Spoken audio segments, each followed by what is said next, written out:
राम बदहवास सा मिलन के पास बैठा है। वो कांपते हाथों से मिलन की नब्ज पकड़ता है। एक बार, फिर दोबारा। नब्ज सामान्य है, सांसें चल रही है। बस डर ने मिलन को बेहोश कर दिया है।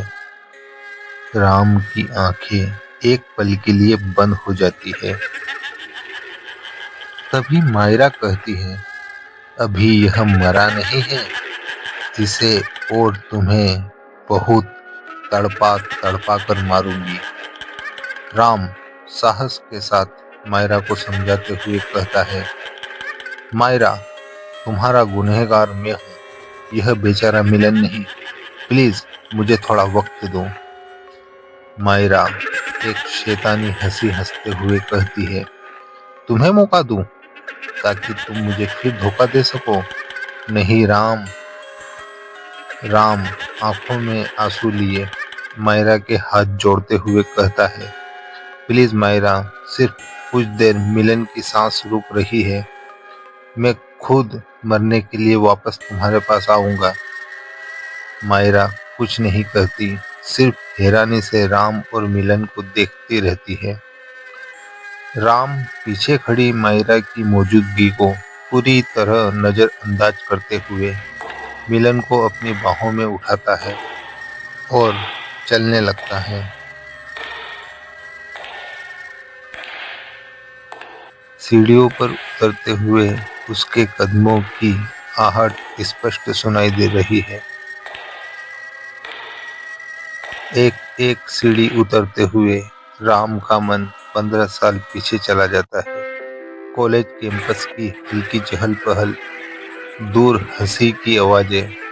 15 साल पहले राम एक साधारण सा लड़का, साधारण से कपड़े और आंखों में बड़े सपने। हाई स्कूल किसी तरह पास करके राम ने कॉलेज में कदम रखा था। उत्साह था, पर उससे ज्यादा झिझक। पढ़ाई में तेज होने के बावजूद वो हर जगह थोड़ा डरा, थोड़ा सहमा रहता था। और फिर उसी कॉलेज में राम ने पहली बार मायरा को देखा था। मायरा चंचल तितली की तरह उड़ती हुई, खुले बाल, आधुनिक कपड़े और वो मुस्कान।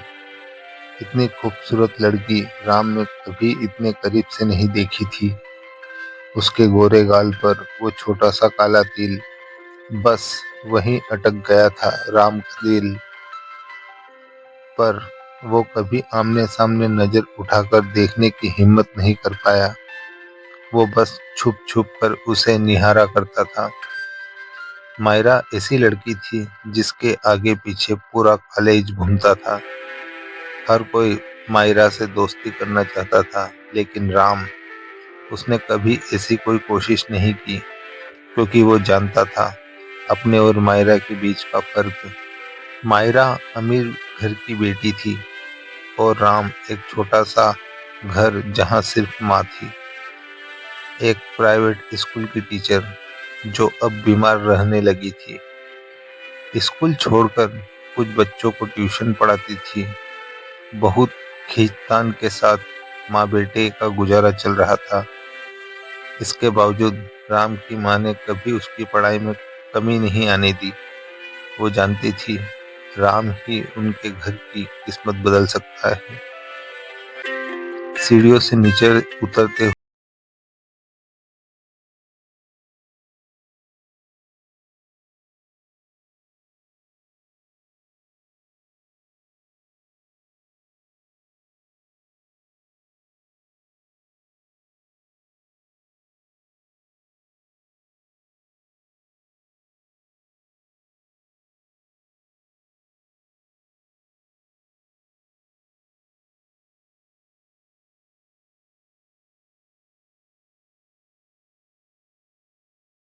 यादों की परछाइयां फिर जिंदा हो उठी।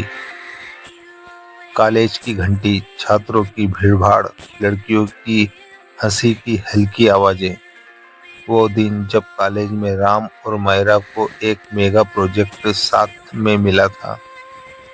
राम के लिए एक सपना था, इतनी खूबसूरत, आत्मविश्वास से भरी लड़की के साथ काम करने का मौका। प्रोजेक्ट को पूरा करने में पूरे 15 दिन लगे। 15 दिन जहां किताबों के पन्नों के बीच धीरे धीरे दिल की बातें भी खुलने लगी। शुरुआती झिझक अब मुस्कानों में बदल गई थी। वो दोनों बातें करते करते कभी हंसते, कभी बहस करते और फिर एक दूसरे को देखने से खुद को रोक नहीं पाते। राम के लिए यह सब किसी चमत्कार से कम नहीं था। वो जो हमेशा भीड़ में खोया रहता था, अब मायरा के साथ हर लम्हा जी रहा था। 15 दिन बाद वो प्रोजेक्ट पूरे कॉलेज में फर्स्ट प्राइज जीत गया। स्टेज पर खड़े राम और मायरा, चेहरों पर वही चमक, आंखों में जीत का सुकून। मायरा की मुस्कान उस दिन राम के लिए किसी इनाम से कम नहीं थी। धीरे धीरे वो दोस्ती प्यार में बदल गई। राम को यकीन नहीं होता था कि मायरा जैसी लड़की वाकई उसकी जिंदगी में है। वो उसे जान से ज्यादा प्यार करने लगा था। और मायरा मायरा तो जैसे राम की दीवानी हो गई थी। हर वक्त, हर पल बस राम उसके जहन में होता था। पर मायरा का स्वभाव थोड़ा गुस्सैल था और थोड़ी जेलस भी। राम किसी और लड़की से बात करे तो उसके चेहरे का रंग बदल जाता था। वो कुछ नहीं कहती पर उसकी आंखें सब कुछ कह देती थी। और मायरा खुद कभी किसी लड़के से बात नहीं करती थी, मानो उसकी दुनिया सिर्फ राम के इर्द गिर्द घूमने लगी थी। उस वक्त न राम जानता था न मायरा समझ पाई थी कि ये 15 दिन उनकी जिंदगी का सबसे सुंदर और शायद सबसे खतरनाक मोड़ बनने वाला है। अपने सभी सवालों के जवाब जानने के लिए सुनते रहिए बंगला नंबर 217।